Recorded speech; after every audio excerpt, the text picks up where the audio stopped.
Welcome to Morningstar. I'm Holly Black. With me is Francesco Paganelli. He's an analyst at Morningstar. Hello. Hello. So we're talking absolute return funds today. For the uninitiated, can you tell us what an absolute return fund does? Sure.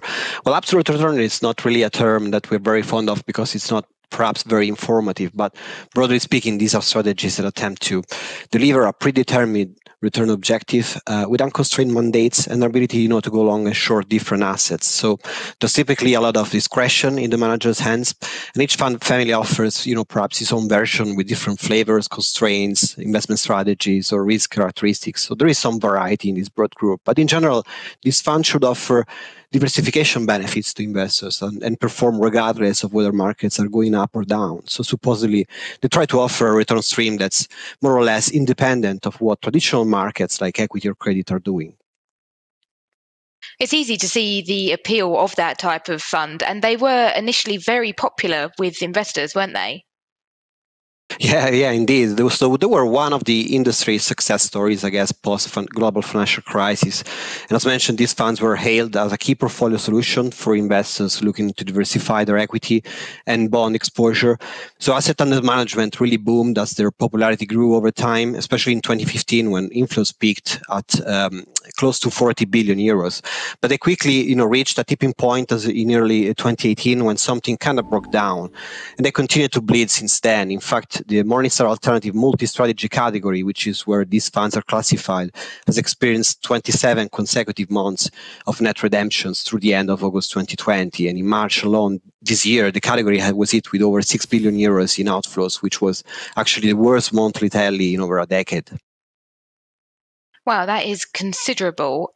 So what is the reason for that? Why has investor sentiment turned, do you think?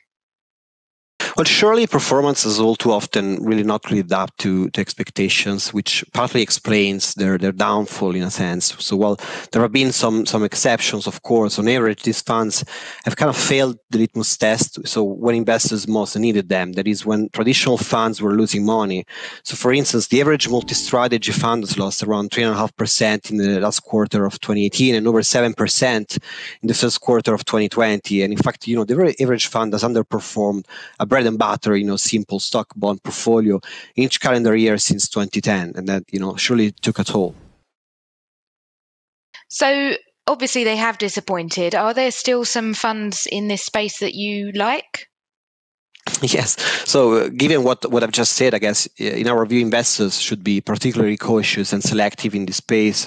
So these strategies have a kind of a tough hurdle to clear because they need to provide high liquidity and diversification. They supposedly have to limit losses and volatility and deliver a 4 or 5% annual return after fees, all at the same time. So moreover, the inherent complexity of these strategies that often use derivatives also adds a layer of opacity for many investors. But our best ideas include, established strategies such as the DWS Kaldemorgen and the Newton BNY Mellon Global Real Return. Like elsewhere, I guess, we think low fees, extensive team expertise, clarity, and repeatability of the investment process are really key drivers of this fund success.